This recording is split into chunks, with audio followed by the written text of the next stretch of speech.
Story number 1. I was deeply involved in an important project at work. This required that I often stayed late in the evenings. My wife did not like this and was not at all shy about showing her feelings. Her temperament matched her red hair and our Irish roots. She didn't like cooking a delicious meal only to eat it alone. And, truth be told, I was a little mad about it too. Most days of the week, when I finally dragged my exhausted ass home, I was faced with the unappealing prospect of oven-dried leftovers. She was also afraid to stay home alone after dark because of a couple of burglaries in the neighborhood. So I bought her a Glock to keep in her bedside table. She didn't think she had to be alone all the time. She accused me of having some secret mistress and threatened to do the same. I snapped, and the argument got out of hand. I ended up falling asleep on the couch. Because of a project, I needed to get back to the office early the next morning, so I left before she got up. Now that I had cooled down somewhat, I thought I would apologize and explain that the project would be completed sometime next week, and all team members, including me, were promised a nice bonus and extra vacation to compensate us for our efforts. Perhaps we could use this to get away to some hotspot for a while. I tried calling several times throughout the day, but each time the call went straight to voicemail, and she wouldn't return my messages. Each time I didn't get through, I felt my anger grow even more. Wearing the same clothes for the second day in a row didn't improve my mood. My head began to fill with unpleasant thoughts. I was thinking about leaving this bitch and our 7-year marriage. She would never agree to a divorce, and I wasn't too sure about that either. We were both staunch Catholics, and that was a big no-no. Finally, I couldn't take the stress of worrying about the situation at home anymore and went to the boss. Explained that I had a serious personal problem at home that I needed to deal with, and he let me go around 8 o'clock.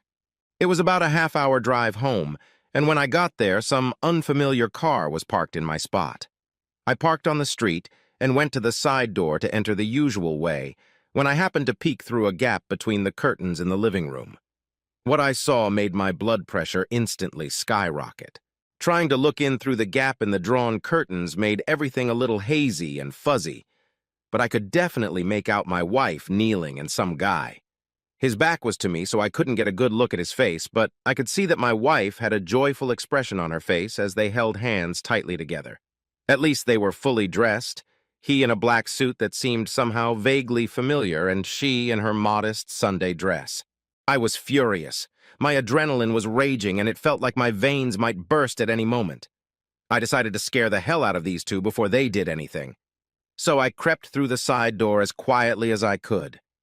I took off my shoes to reduce the likelihood of the villains hearing my footsteps. Fortunately, my path through the kitchen and up the stairs to the bedroom was out of their sight. I drew my gun. Then I went downstairs to startle the couple. "What's that old poem about, the most elaborate plans?" "Honestly, Your Honor, I really just intended to wave the gun around.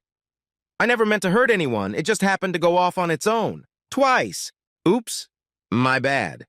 I'll have the next 25 years of my life to ponder that little mistake.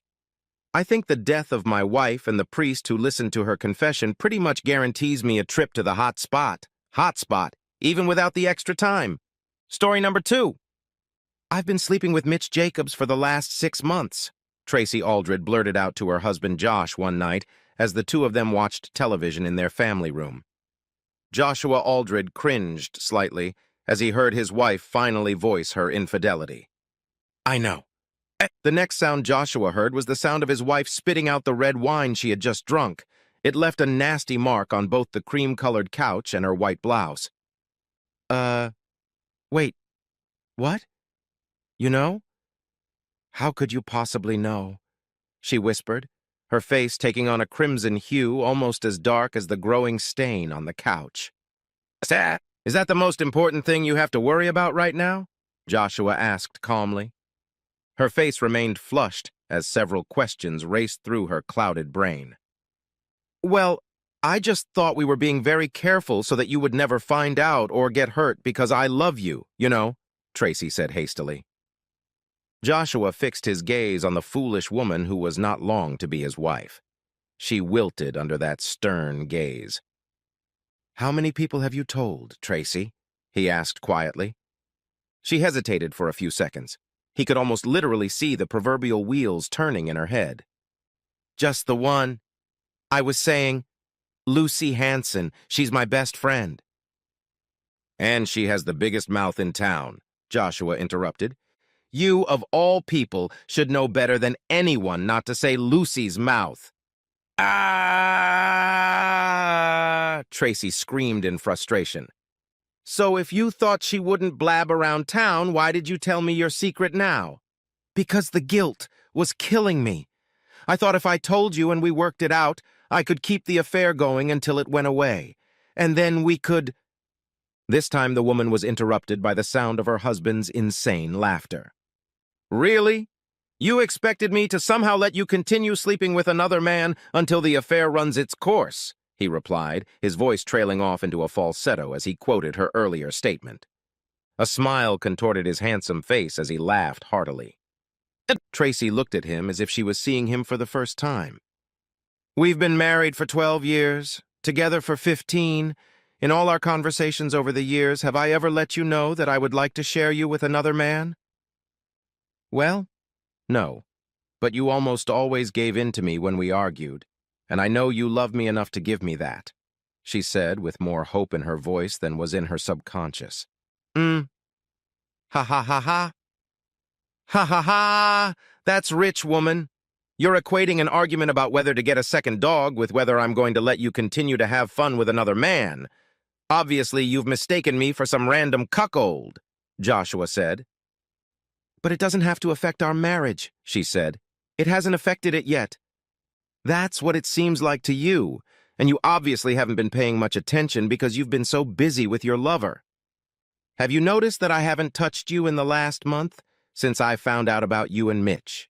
But the fact that the affair has been going on for 6 months now explains your detachment for 5 months before that. Even the kids saw that. We were wondering if you were in a relationship with someone else or not. Do the kids know? No. No. No. Oh, God, she lamented. I told them as soon as I found out for sure last month. They promised not to say anything until you and I talked about it first, so if you don't talk to them in the next few minutes... Anger flashed across Tracy's face, but uncharacteristically she held her tongue. Mitch Jacobs, huh? I gotta tell you, my feelings are hurt. I would have hoped that if you betrayed me, it would have been with a handsome guy, not some dork with a daddy with a big wallet. What were you thinking? Joshua commented. This doesn't have to be the end for us, Joshua, Tracy said. It doesn't really mean anything. I know it sounds corny, but it was just a little extra, a little fun. I'm not having fun, Tracy. I've had the paperwork ready since I found out. You'll get it at work tomorrow. Oh, by the way, your parents know about your cheating, too. They're waiting for you.